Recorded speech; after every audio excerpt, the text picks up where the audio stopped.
Formula One, NASCAR, MotoGP, the list goes on. These are some of the most popular racing series in the world. I'm going to be honest with you, they don't always scratch that itch for me anymore. I need to go even nicher. I need to find the races ran in Oregon. And so that's what I've done. I've found some of the most niche and weird motorsports, and I'm also going to rank them. As this is usually a Formula One related channel, I'll be ranking them as to whether I think they're better or worse than the so-called pinnacle of motorsport. And first up is one that's very popular with your local Uber Eats driver. Surprisingly, the e-scooter racing championship is not a 12-year-old from round the corner and a couple of his mates going around the local park, but instead is a genuinely official sport with teams like the Carlin Formula 2 team and one called 27X, which is owned by Nico Hulkenberg, both being involved. The series had an interesting format where each round would take place with multiple heats of 6 drivers at a time. This is because for some reason you're only allowed 6 on track at once, which also in my opinion is a huge letdown. I'd love to see some F1 style carnage into turn 1 with like 20 of these e-scooters on track at once. Each race seemed to function on a knockout basis, but for whatever reason you were also awarded points, which would ultimately decide the championship in the final round. It is an interesting way of doing things, considering if you crash you can just get back up and carry on, not like other races where if you crash you're probably out. So I suppose that makes a knockout system makes sense. Of course, I took the liberty of actually watching one of the races and it was fine. The people falling off the scooters aren't actually as funny as it was in my head, and they really could benefit from having more on the track. With 6, the whole thing just feels a bit empty. You may have also noticed I've been using the past tense to describe this championship a lot. That's because I'm not sure it even exists anymore. In 2022, the official e-scooter championship held its first ever season. Now don't get me wrong, there are still e-scooter races that you can go to, and since then the official championship did announce a 2025 series. New lineups and teams were entered, and a post was even made on their YouTube channel. But it's currently December 2025 and the website still says coming soon. So I'm afraid I'm breaking the devastating news that the e-scooter championship is no more. Truly a sad day for the man who brings you a kebab at 1 in the morning. Ranking wise, I definitely think this has to go in worse than Formula One, considering it doesn't exist anymore and the racing is just too empty. The next series also sadly doesn't exist anymore, but in 2022, F1's very own Max Verstappen and Yuki Tsunoda gave it a go.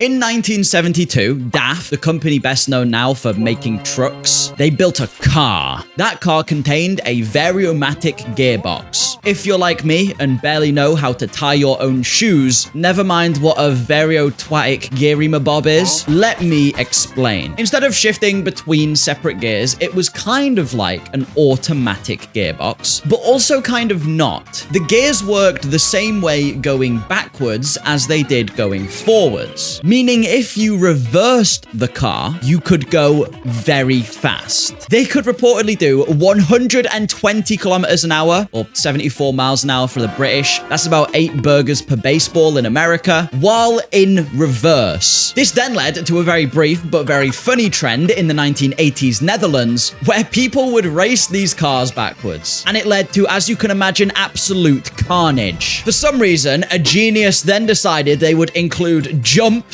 in these races, which is brilliant. I love it. If you're wondering who won out of Max Verstappen and Yuki Tsunoda, obviously Max won and Yuki hit the wall. So it goes to show, even going backwards, there's still a Red Bull second seat curse. DAF reverse racing is already far superior to the e-scooter championship. You've got a million cars on track. Most of them aren't sure where they're going, and there's plenty of jumps. If anything, the general online consensus is that this needs to come back. And I agree, because the only downside I can find at the moment is I'm not sure how the championship standings actually worked, but that's easy enough to figure out. So DAF reverse racing clearly is better than Formula One. Speaking of races where cars crash a lot, for the next one, that definitely remains true. But before I talk about that, I need to talk about today's sponsor, Thrustmaster. If you are watching this channel, I assume you're interested in cars. But even with a lot of these weird motorsports we've been talking about, trying to race cars can be time-consuming time-consuming and expensive. So if you're like me, you probably turned to sim racing. The problem with that is that playing these games with a controller or, God forbid, a keyboard doesn't really give you the feeling of driving a car. But thankfully, Thrustmaster sent me their new T248R. And now, I feel like I could be the next Fernando Alonso. No. Okay, so maybe I'm not quite that good. But using their hybrid drive technology, the T248R offers top-of-the-line force feedback, which means when you're driving a car in-game, you'll feel the correct responsiveness through the wheel. The other thing that made me feel like an actual racing driver, and maybe this will sound weird, but it's all the buttons and switches on the wheel. To be able to make a change, see that on the LCD screen, and have that then make a difference in-game, for me at least, that was way more immersive than any other controller I've played with. So if you click the link in the description or the pinned comment, head over to Thrustmaster and use code DANNOSKILL at the checkout. Not only will you be helping to support the channel, but also between the 15th and 30th of November, you can get 5% off the T248R, as well as a whole other bunch of Black Friday deals being available on the website. So maybe it's time to treat yourself or someone you know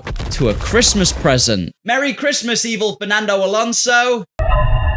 Thanks again to Thrustmaster for sponsoring this video. Now, racing cars usually have 4 wheels, unless you're the 1976 Tyrrell F1 car. But that adds extra wheels for more grip. What if we take one away? I'm sure you've probably seen the Reliant Robin. And as soon as someone realized it would do this if you took a corner too fast, the next thought was, what if we race them? And people have done and still do. All I can say about it is it's hilarious. The crashes are amazing. There's probably about 30 cars that start the race and only 3 that finish it. Replace the absolute cinema meme with just absolute carnage. But as far as an actual championship goes, it seems they only really do one-off races, with the biggest one I could find that's still ongoing being at the World of Shale event in Kings Lynn. In case you're wondering, yes, that's where F1 driver George Russell grew up, and yes, that probably explains why he flew into the side of Bottas like this. Can't park there, mate. No, I can't park. Now, I have to admit, as much as I love the crashes and think it's such a funny race to watch, in terms of the actual racing, there's not that much on offer. The older and older these cars get, the less and less of them there is available. And the only events you ever seem to see them take part in is dirt ovals. It would be nice to have these cars tackle an actual track like we did over on the Crash Happy Gaming / podcast channel. Yeah, we raced them around cursed Monaco. Look, if even NASCAR can stomach doing a couple of road circuits each year, then the Reliant Robins can too. Also, trying to even follow who's in the lead of each race is just plain confusing for the viewers. Therefore, despite how much I love it and I love the chaos, in terms of being a motorsport, I unfortunately have to put it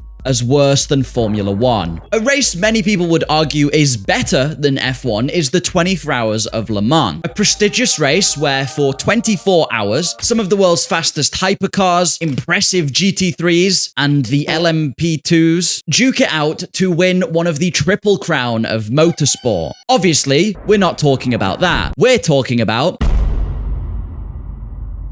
calling a car a lemon is basically the polite way of saying it's a shitbox. And the 24 Hours of Lemons is for all things shit.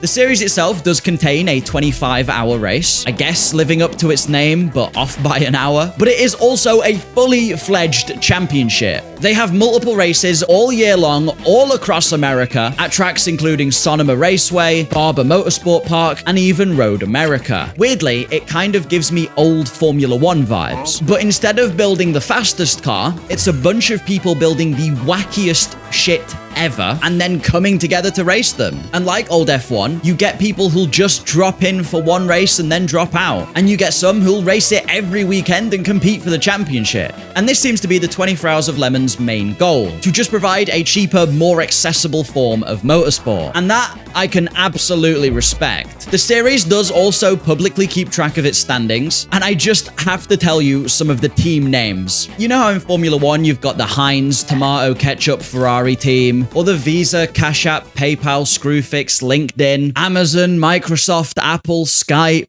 Terraria, Minecraft, Rainbow Six Siege. Well, instead, the 24 Hours of Lemons has Breaking Bad Racing, I Shit You Not, in brackets, I Suck, Racing, Boston Wieners, and Sorry for Party Racing. Someone let these guys name the F1 teams. As I kind of talked about before, the 24 Hours of Lemons is slightly more serious than some of the other ones we're going to talk about. And so, although you might not see as many crashes, don't worry, there are still plenty, you are more likely to see actual racing. Therefore, I'm going to put this one as better than Formula One and our best series so far. But let's see if the next Motorsport can top it, because it is one of the most bizarre yet.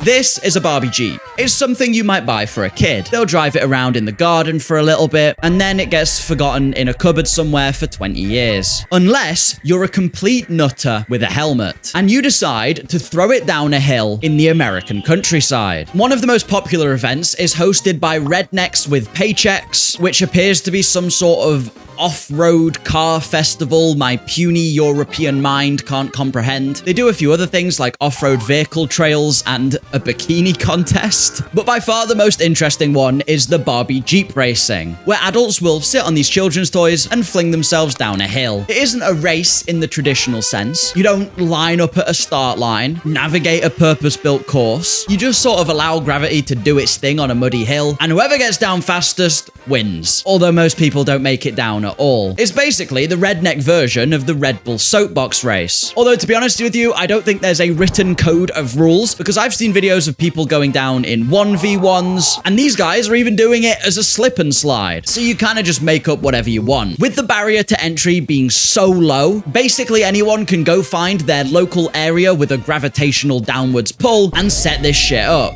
And this is where I find my problem with Barbie Jeep Racing. The series that I consider better than F1 have an easily quantifiable way to determine who's the best over them. But there's no championship standings for this. There's not even a whole lot of skill involved. You just close your eyes and pray. So despite being a hell of a lot of fun, I'm not bashing that. In terms of being an actual motorsport, I'm afraid I'm gonna have to put it as worse than Formula One. And I've just become the enemy of the entire American South. So let's head further away from there and go up to Oregon. And I want you to imagine you're a rally driver and you've got that funny person next to you who tells you the instructions, but instead of a person, it's a pig. I present the Ford Model T. It was the first ever mass-produced car, and it became iconic in the 1920s and 1930s. This means in modern-day Oregon, they're only just finding out about them. So every year at the Tillamook.